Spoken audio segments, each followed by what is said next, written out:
नमस्कार, आप देख रहे हैं न्यूज़ वन इंडिया। मैं हूं आपके साथ पंकज यादव। करते हैं शुरुआत जहां पर समाजवादी पार्टी की मुश्किलें कम होने का नाम नहीं ले रही हैं और इसी कड़ी में एक और मामला यूपी की राजधानी से सामने आ गया, जहां पर दिल्ली के परिवहन आयुक्त ब्रजेश नारायण सिंह ने सपा के पूर्व एमएलसी उदयवीर सिंह और बिल्डर शक्ति सिंह के अलावा एलडीए अधिकारियों पर उनकी पत्नी के नाम पर आवंटित लखनऊ के गोमती नगर स्थित भूखंड पर अवैध कब्जे की साजिश का आरोप लगाया है। इस मामले में गोमती नगर थाने में मुकदमा दर्ज किया गया, यानी कि एक बार फिर से सपा का हाथ भूमाफिया के साथ उजागर हो गया है। अब इसी को लेकर बीजेपी हाथों हाथ इस मामले को उठाकर सपा को घेरने में जुटी हुई है। आपको मालूम होना चाहिए कि इससे पहले भी सपा का मीडिया सेल देखने को वाले इस दौरान मनीष जगन अग्रवाल पर भी एक्शन लिया गया, तो वहीं इसको लेकर भी अखिलेश यादव ने आपत्ति जाहिर की थी। और अब एक बार फिर से भूमाफिया के साथ में सपा के कनेक्शन को लेकर सियासत तेज हो चली है। तो बीजेपी ने फिर से ये मुद्दा उठाया है। आपको बता दें कि बीजेपी प्रवक्ता राकेश त्रिपाठी का भी इस पर बयान सामने है, जिसमें उन्होंने कहा कि रस्सी जल गई लेकिन बल नहीं गया। सपा का नारा खाली प्लॉट हमारा, और इसी को लेकर तंज कसते नजर आए हैं राकेश त्रिपाठी, बीजेपी के प्रवक्ता। तो पूर्व एमएलसी उदयवीर सिंह पर यहाँ पर भूमाफियाओं को लेकर यहाँ पर आरोप लगा है, जहां पर योगी करेंगे भूमाफिया का हिसाब। और ऐसे में आपको बता दें कि देखिए, इसको लेकर अब सियासत गर्मा गई है। एलडीए के भी तमाम अधिकारी हैं जो इसमें संलिप्त हैं। इसी के साथ पूरी तरीके से जांच के बात भी यहाँ पर कही गई है। सपा का क्या है माफिया कनेक्शन, ये वाकई में एक सवाल है, क्योंकि ऐसा पहली बार नहीं है कि सपा के किसी भी, चाहे एमएलसी की बात करें या दूसरे नेताओं की बात करें, पहली बार ऐसा हुआ है कि उनके खिलाफ इस तरीके के मामले, इससे पहले भी कई मामले आ चुके हैं और इसको लेकर लगातार बीजेपी हावी भी रही है। बीजेपी का कहना है कि जिस समय पर समाजवादी पार्टी की सरकार थी, उस समय पर पूरे तरीके से अपने रसूख का फायदा यहाँ पर सपा के नेताओं ने उठाया।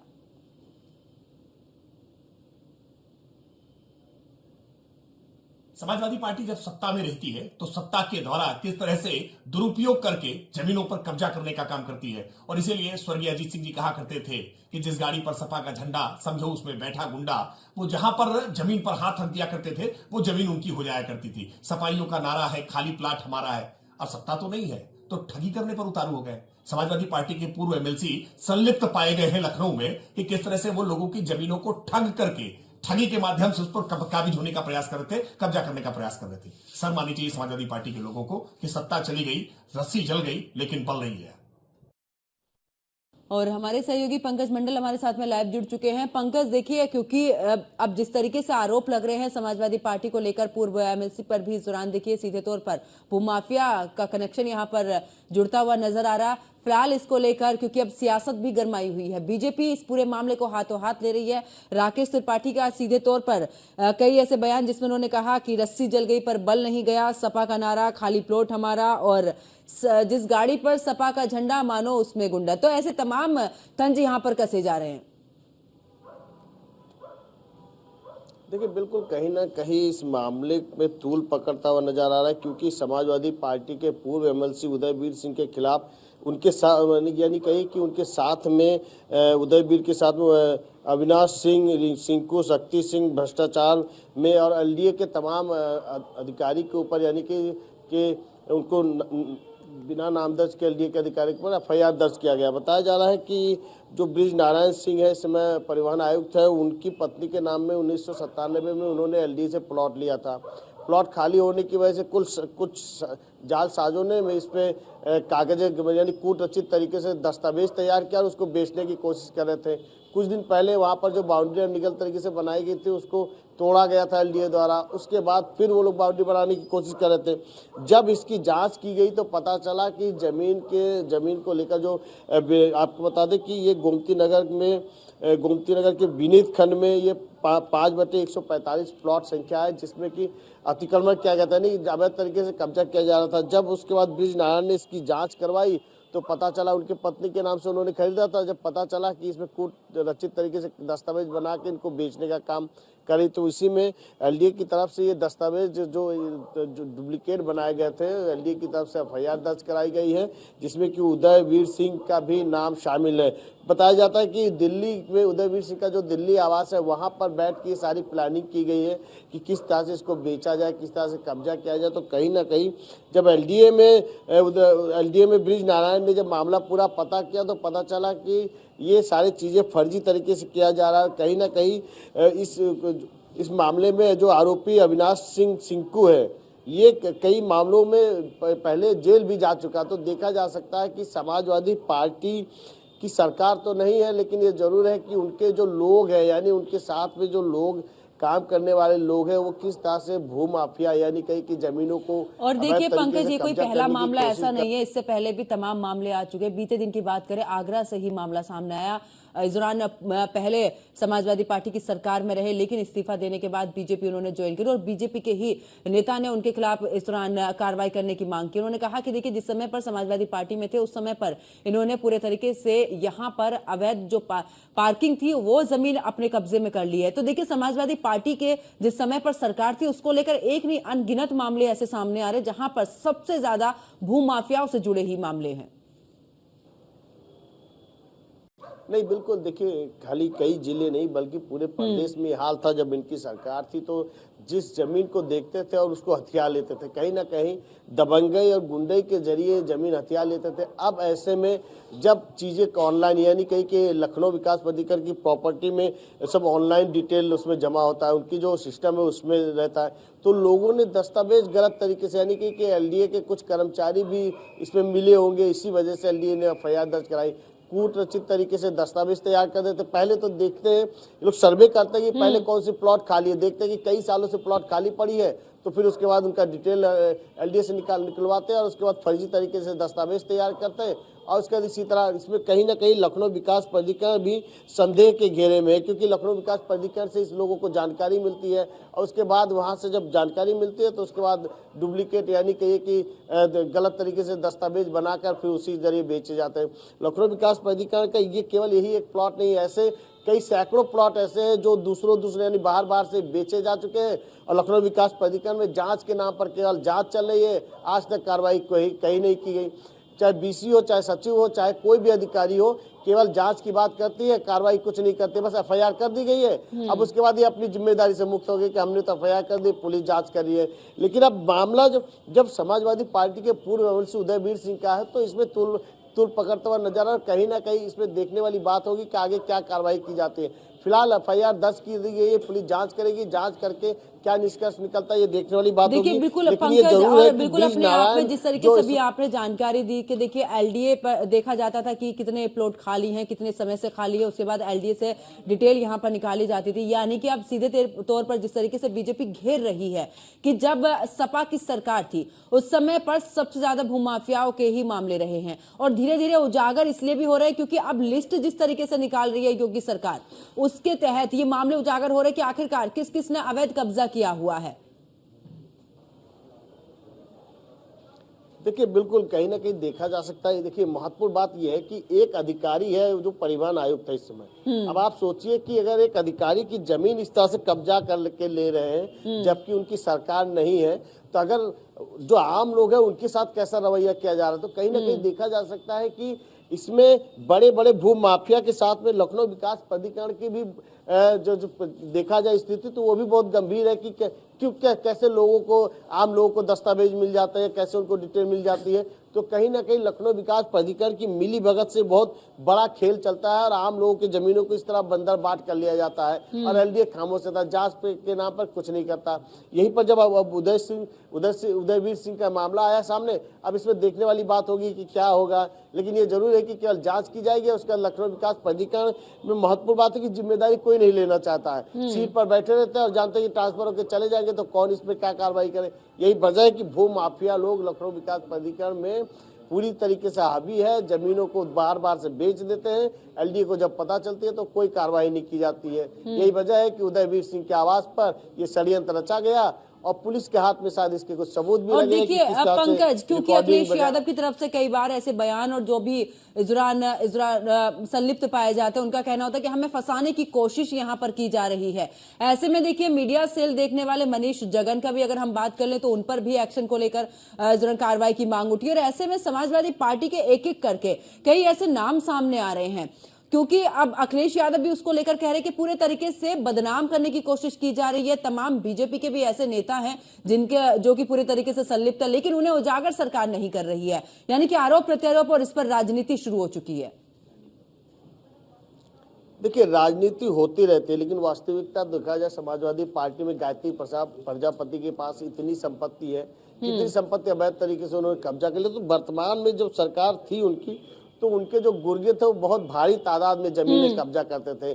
चाहे आप लखनऊ ले लीजिए, चाहे कानपुर ले लीजिए, चाहे बहराइच ले लीजिए, चाहे फैजाबाद, कोई ऐसा जिला नहीं होगा। आप देख सकते हैं कि जिस तरह से कार्रवाई हो रही थी, आप रामनगर में देख लीजिए किस तरह से कार्रवाई की गई। तो कहीं ना कहीं देखा जा सकता है कि इनकी सरकार में जिस तरह से जमीनों को कब्जा करने का काम चलता था, वो कहीं ना कहीं सरकार में कम हुआ है। लेकिन कुछ ऐसे जालसाज अभी भी है जो एक्टिव है, जो इस तरह से काम कर रहे हैं और आम लोगों को यानी कहिए कि किसी तरह षड्यंत्र के तहत जमीनों को कब्जा करने का काम कर रहे हैं। फिलहाल इस पर एफआईआर दर्ज की गई है। अब आगे देखने वाली बात होगी किस तरह से कार्य किया जाता है।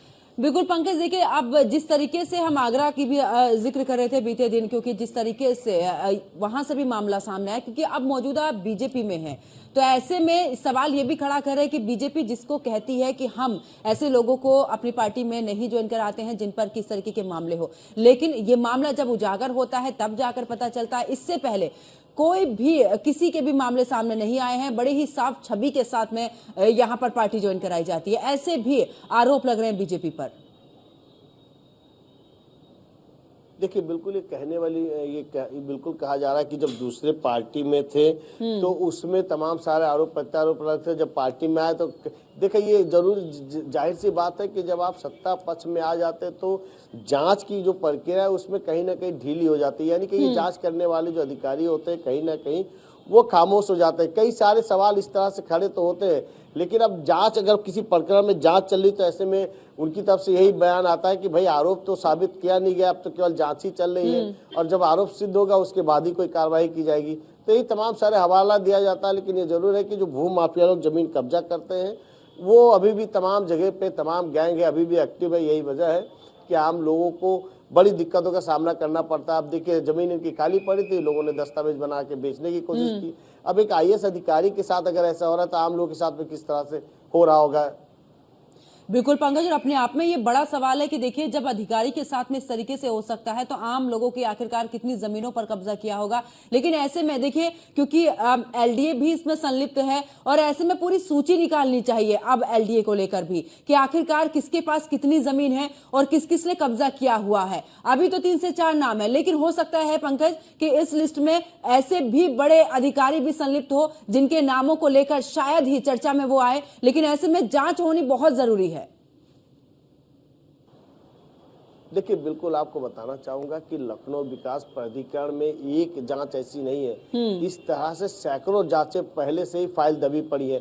जब कोई अधिकारी आता है, जांच के आदेश देता है, अधिकारी चला जाता है, जांच ठंडे बस्ते में चला जाता है। वहां पे तमाम अधिकारी ऐसे भी है जो केवल जांच के नाम पे फाइल अपने पास रखते हैं। हजारों करोड़ों के जो वहां पर प्लॉट आवंटन घोटाला हो गया, प्लॉट लोगों को एक दूसरे को आवंटन कर दिया गया। तो तमाम सारे ऐसे मसले हैं। लखनऊ विकास प्राधिकरण कहीं ना कहीं भ्रष्टाचार का एक ऐसा अड्डा बन चुका है जहां पर केवल जमीन को लेकर भ्रष्टाचार का एकदम दूसरा विभाग हो चुका है। वहां पे जितने भी अधिकारी आते हैं अपना काम करते हैं, यानी कहिए कि जो भी अधिकारी आते हैं प्रॉपर्टी बनाते हैं और उसके बाद यहाँ से चले जाते हैं। यही वजह है कि जब वहाँ पे तमाम सारे ऐसी जमीन है, जब तमाम ऐसे समायोजन है जिसमें लखनऊ विकास प्राधिकरण के अधिकारियों ने आपस में बंदरबाट किया है। जांच के नाम पर मामला कोर्ट तक भी पहुंचा, लेकिन आज तक कोई कार्रवाई नहीं हुई। कारण यह है कि जब लखनऊ विकास प्राधिकरण से उनके डिटेल मांगे जाते हैं, सारे साक्ष्य मांगे जाते हैं तो लखनऊ विकास प्राधिकरण उसमें ढिलाई कर देते हैं। बिल्कुल और पंकज, केवल वापस कोर्ट में लौटूंगी और जाकर सपा पेशी- से हमारे साथ में विजेंद्र जी हमारे साथ में जुड़ चुके हैं। विजेंद्र जी देखिए, आखिरकार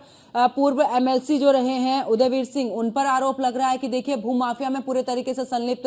इससे पहले भी देखा, आगरा का मामला कल आया जब देखा था कि वहां पर भी राम सकल जो है उन पर भी आरोप लगा है ऐसे ही कि उन्होंने भी जो प्लॉट इस दौरान पार्क खाली था उसकी जमीन कब्जा ली है। लगातार आप पर और सीधे तौर पर राकेश त्रिपाठी तो पार्टी पर ही सवाल खड़े कर रहे हैं, कह रहे हैं रस्सी जल गई बल नहीं गया, सपा का नारा खाली प्लॉट हमारा। नहीं, देखिए ये नारा आजकल भारतीय जनता पार्टी का बन गया है। आप लोग देखिए समझ नहीं पाते, राम सकल जो गुर्जर है वो भारतीय जनता पार्टी के नेता है। और ये भारतीय जनता लेकिन वो तो पार्टी के कह रहे हैं ना कि जिस समय पर ये सब हुआ है उस समय पर समाजवादी पार्टी में थे। देखिए बहुत सारे जो माफिया होते हैं वो समय समय पर अपनी सरकारों के हिसाब से चला करते हैं। वो पहले कहाँ थे फिर कहाँ गए, जब भाजपा की सरकार थी तब भाजपा में थे, बसपा की सरकार आई तो बसपा में चले गए, कांग्रेस सपा की सरकार आई सपा में आ गए, फिर भाजपा की सरकार आ गई फिर भाजपा में। तो कुछ माफिया इन पर कार्रवाई होनी चाहिए, इस पर कोई हम लोगों का आपत्ति थोड़ी ना। सरकार है, योगी जी की सरकार है, जांच करे, जो अपराधी है उसको जेल भेजे, उसके खिलाफ कार्रवाई करे। तो समाजवादी पार्टी कहाँ आपत्ति करती है? समाजवादी पार्टी तो हमेशा पाक साफ अच्छे लोगों के। लेकिन अब उदयवीर सिंह पर भी तो बड़ा आरोप लग रहा है ना सर, भूमाफियाओं को लेकर। अब उसमें कई सारे लोगों के नाम आ रहे हैं जो अभी हमको जानकारी मिली है।